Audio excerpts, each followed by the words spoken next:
Hi, my name's Carrie Scroggins, and I am a survivor, and I battle CPRS and RSD every day, and have for the last 16 years. So, in my journey along this way, there's been several avenues of support and outlet which I've used, but I've really never seen or heard from anybody in a video that talks about the struggles that we all face on a day-to-day basis with this disease. And it is a disease. RSD is what the original name was, and now it's CPRS. And it is a disease that can cause absolute destruction to people's lives.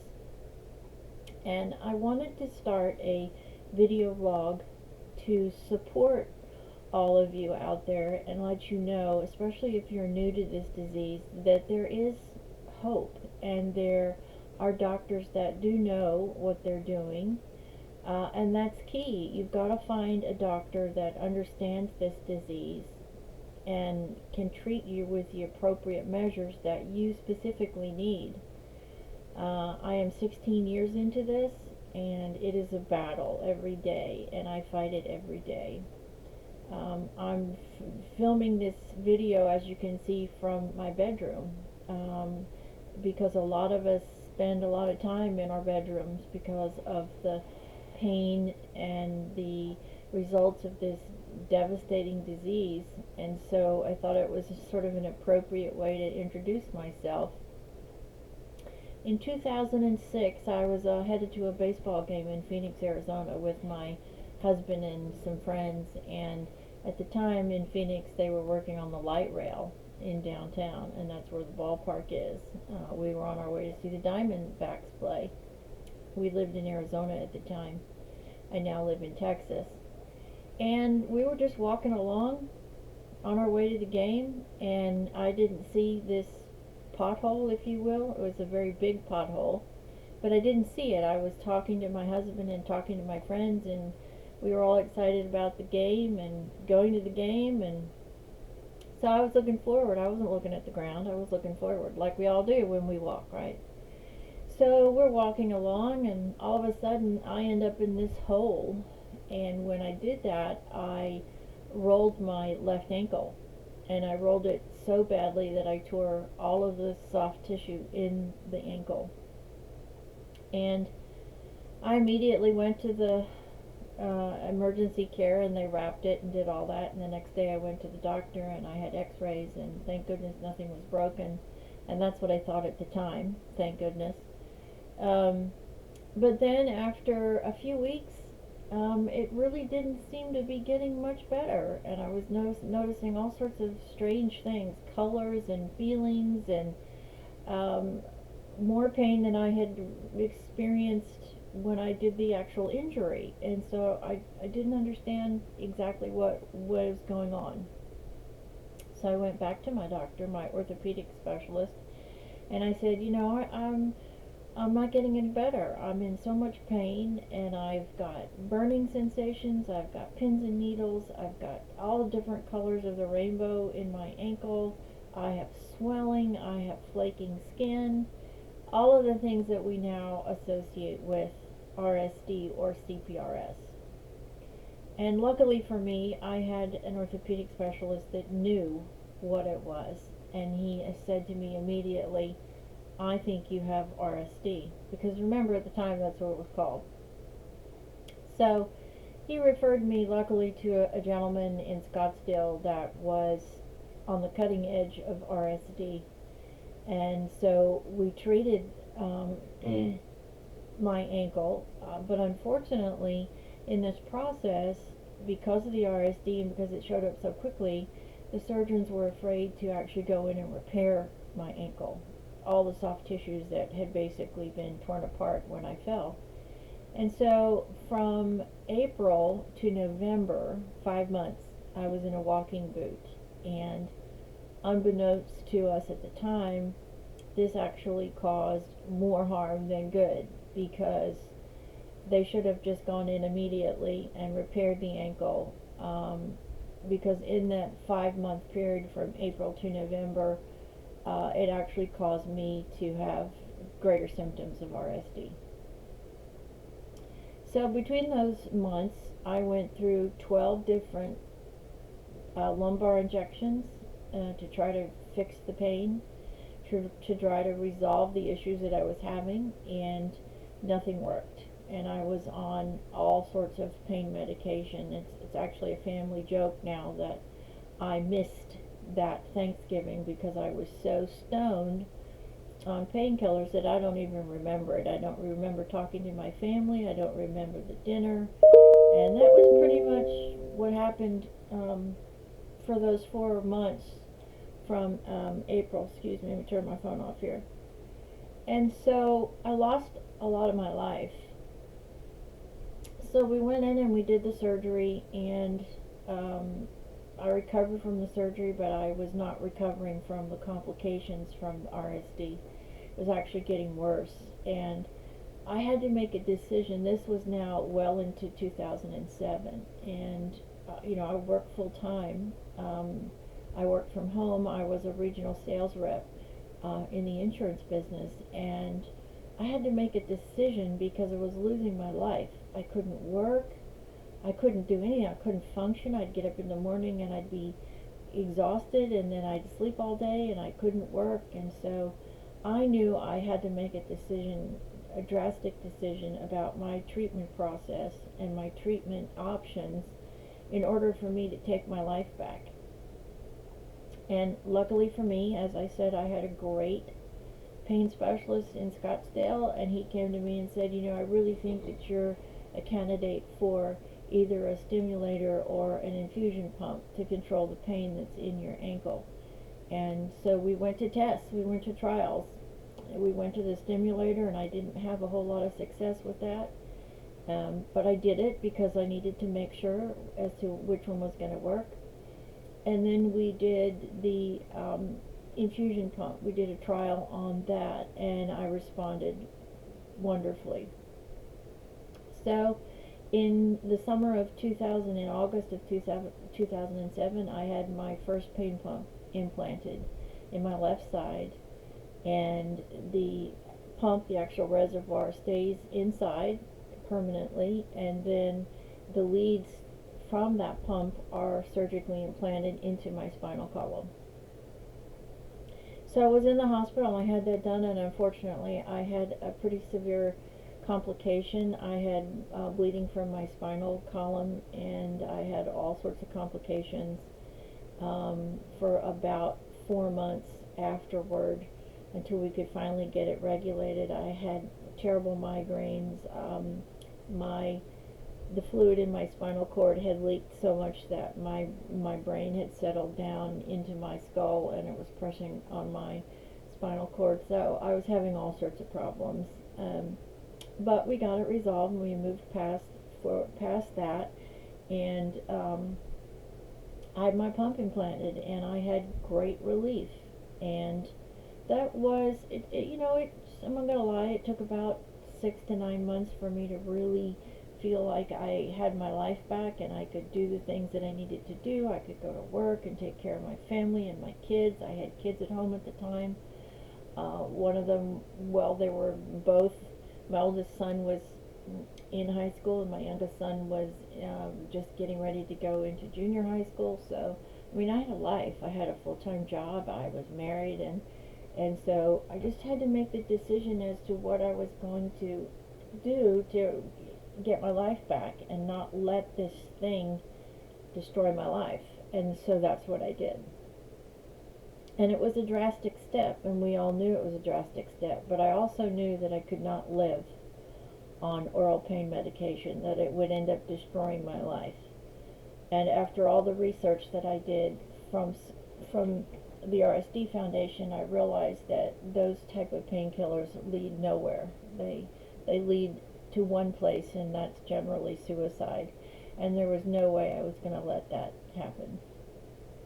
And so I went along for many years, and my family and I moved back to Texas, and I was doing really good for a few years, and I had my life back, and I was productive, and I felt good.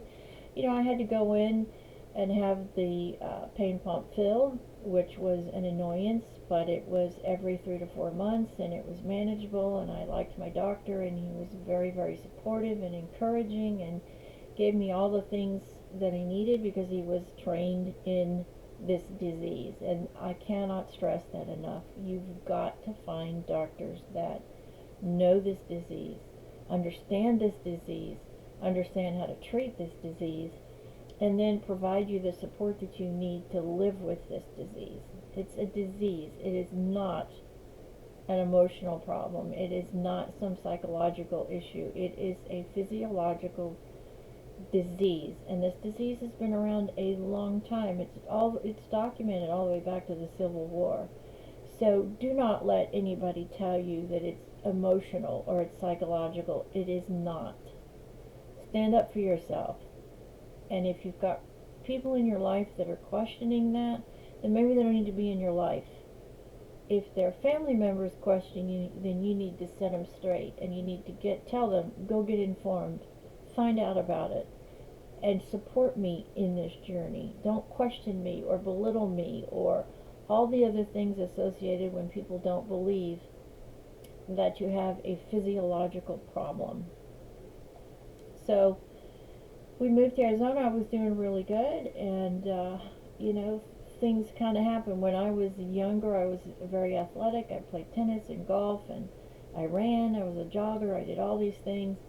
And then 50 came along, 45, 50 came along, and I started to have all sorts of other problems, which we'll talk about at a later date. But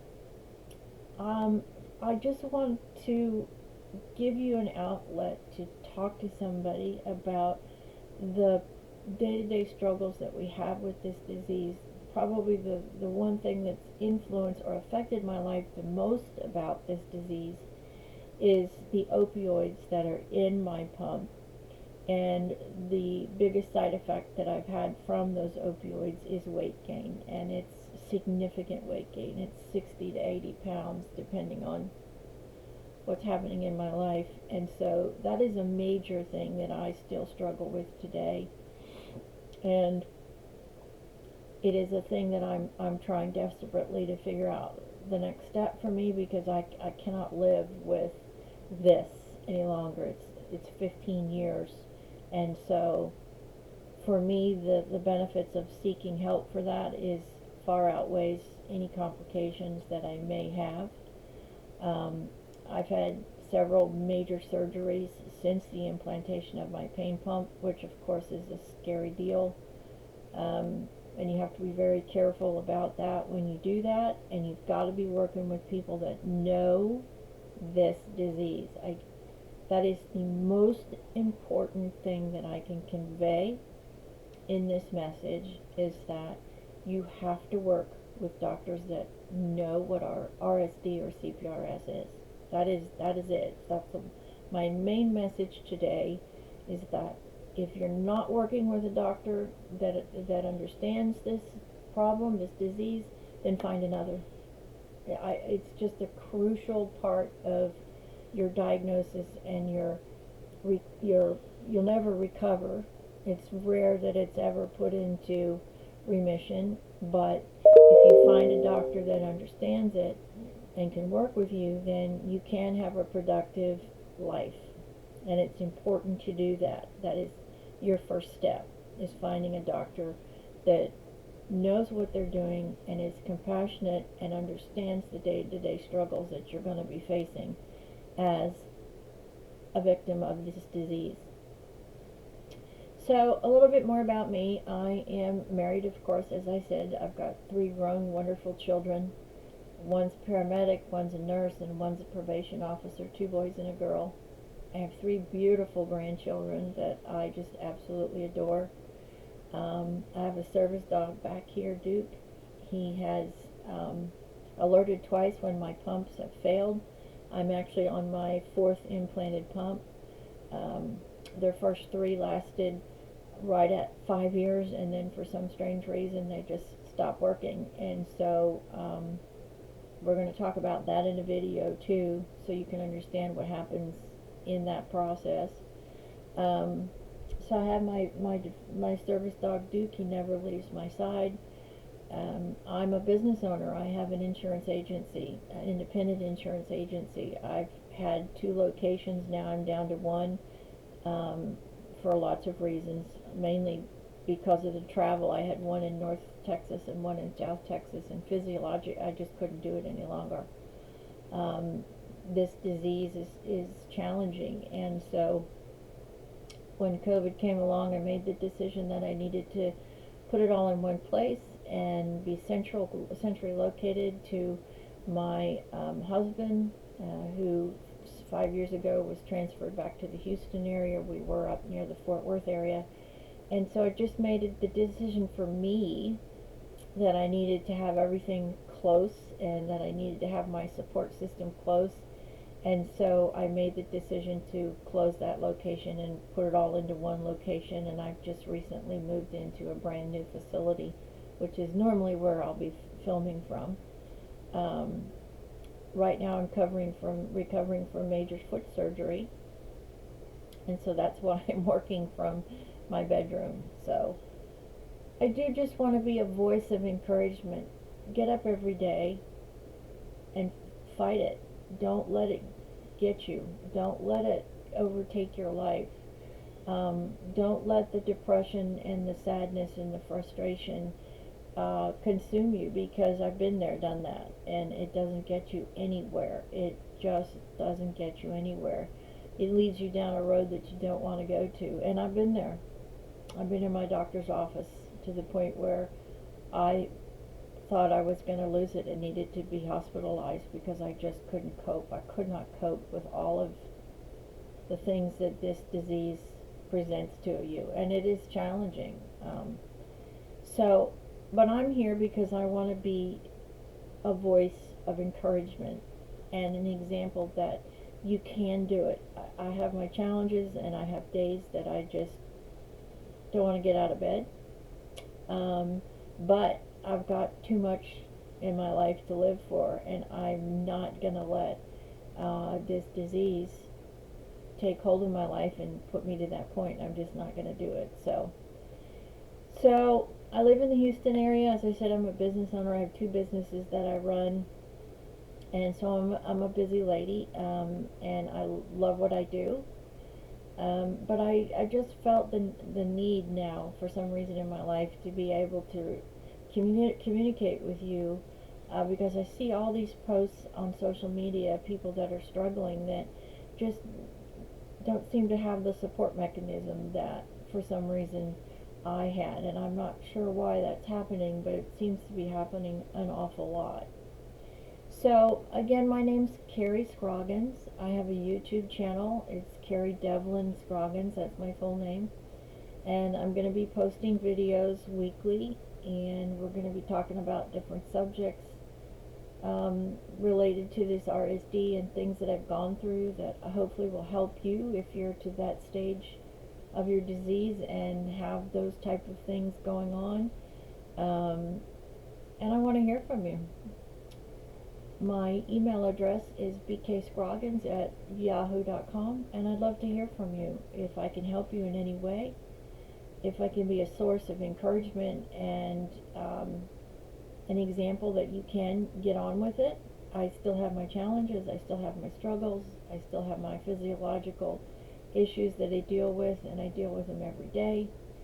But we can survive, we can live an exceptional life, we can continue to follow our dreams, reach our dreams, set new dreams, and live the best life that we can possibly live, because there's so much to live for. And remember that there is so much to live for. So that's it for today. That's my introduction, and I'm going to be posting these on my social medias. You can find me on Facebook, you can find me on Twitter, you can find me on Instagram, you can find me on LinkedIn. I probably won't put these on LinkedIn though, but the other social media sites, I'm also on MeWe and Getter, which is Donald Trump's new platform. So I'm going to be posting these videos there, and I'm here for you, and I want you to know that you can do it. Take 1 hour at a time, 1 day at a time, 1 week at a time, 1 month at a time, and 1 year at a time, and you can live your best life. So that's it for today, and I will see you in the next video. God bless you.